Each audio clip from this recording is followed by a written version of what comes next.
शिव जी के ऊपर एक एक कर चढ़ा दो, वो ठेका तुम्हें ही मिलेगा, वो काम तुम्हारे पास ही आएगा।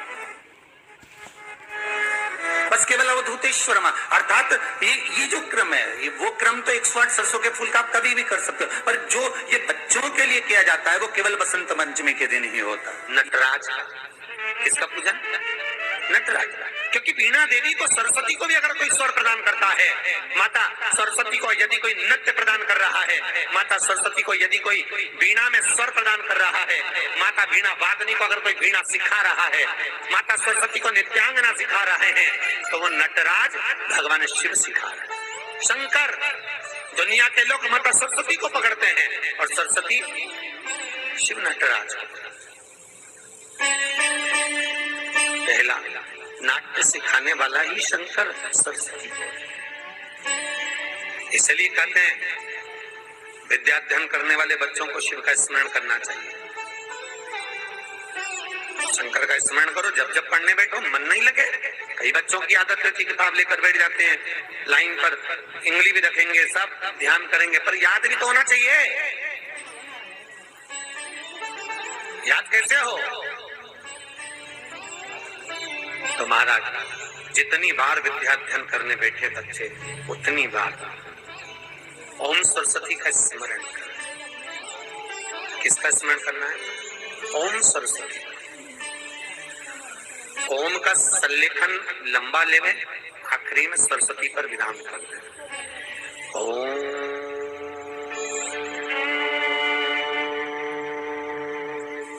सरस्वती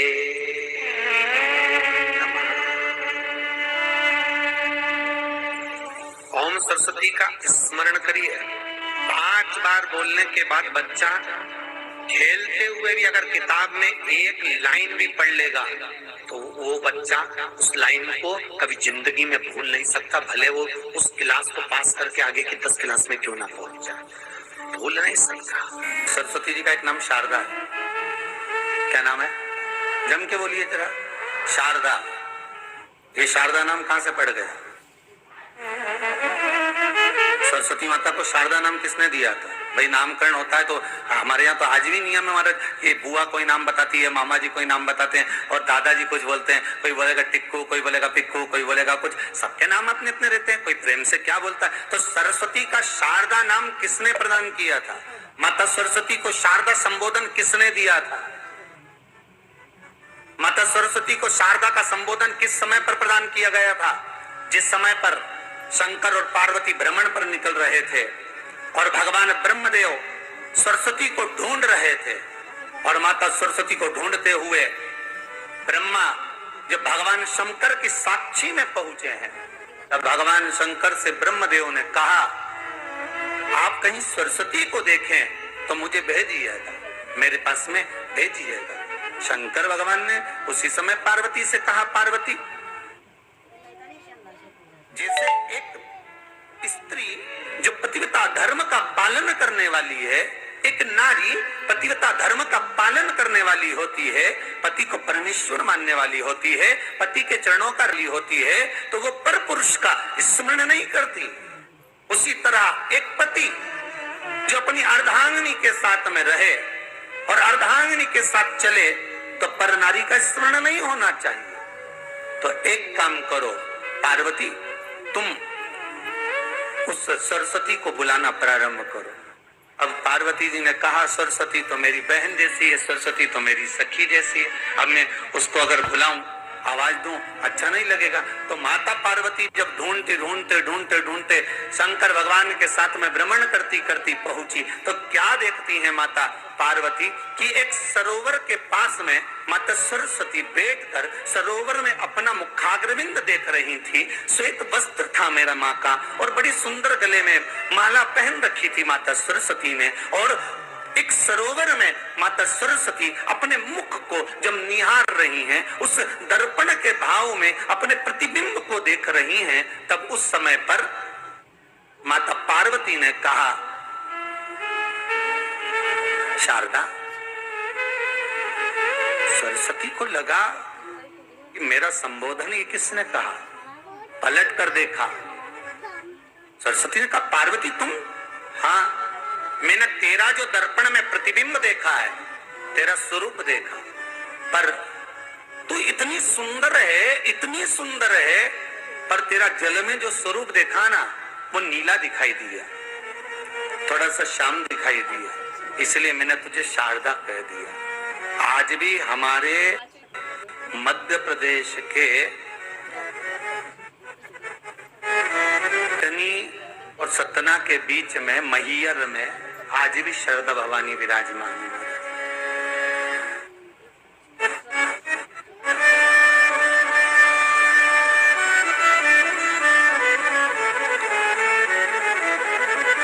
धार जिले में जाएंगे तो बाग क्षेत्र में मां बागेश्वरी, मां शारदा आज भी विराजमान। कहा सरस्वती जी पूछी, पार्वती तुमने मेरे को शारदा क्यों कहा? क्योंकि तेरा जो प्रतिबिंब था वो श्याम नजर आ रहा था मुझे।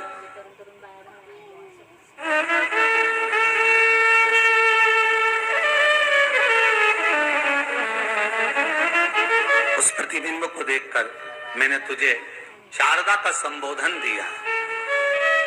तुम्हें ब्रह्मा जी बुला रहे हैं। सरस्वती ने कहा,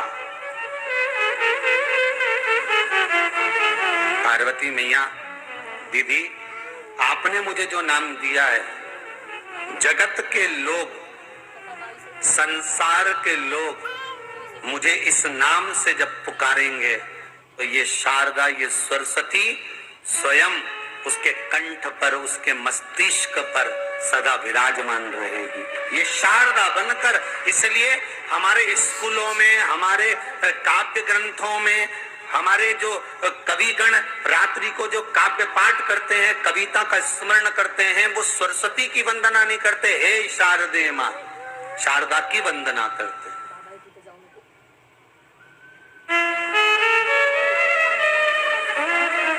कभी आपसे कोई शारदा नाम पार्वती सरस्वती का कब पढ़ा तो आप बता सकते कि ये माता शारदा नाम कोई सहज नहीं है। मां ढूंढने के लिए जब निकली ब्रह्मदेव के कहने पर भगवान शिव के साथ भ्रमण करती, नाम का उच्चारण कोई सहज नहीं होता। कोई देखता होगा, दादाजी ने अगर किसी का नाम कुछ रखा है तो कुछ सोच के रखा होगा, पिताजी ने अगर कुछ रखा है तो उसके मन में कुछ आया होगा तो रखा होगा, मम्मी ने अगर कोई नाम रखा है तो उसने कोई विचार कर कर रखा होगा। कोई नाम अगर किसी का रखा जाता है तो उसके अनुकूल रखा जाता है कि हो सकता है कि वो नाम की क्या उसके मन में चल रहा होगा।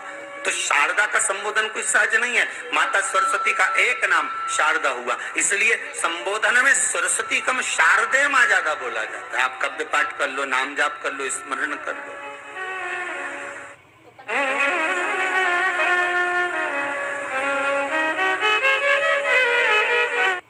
हम बच्चों से कहना चाहेंगे, छोटे छोटे बच्चों से, आप माता सरस्वती की आराधना करा करो।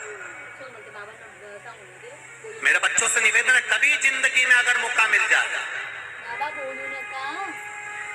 और सरसों के फूल यदि आपके जीवन में आपको कहीं से प्राप्त हो जाए, सरसों के फूल जानते हो ना, पीला कलर का होता है सरसों का फूल, आप प्रयास करो सरसों का फूल। जिस दिन माता सरस्वती का, मेरी बागेश्वरी का जिस दिन प्रागट्य उत्सव हो बसंत पंचमी का, उस समय पर माता सरस्वती का स्मरण कर कर वो सरसों का फूल आप देव अधिदेव महादेव को चढ़ाइए। जैसे माता सरस्वती को ज्ञान दिया था वैसा मेरा महादेव आपको भी ज्ञान दे।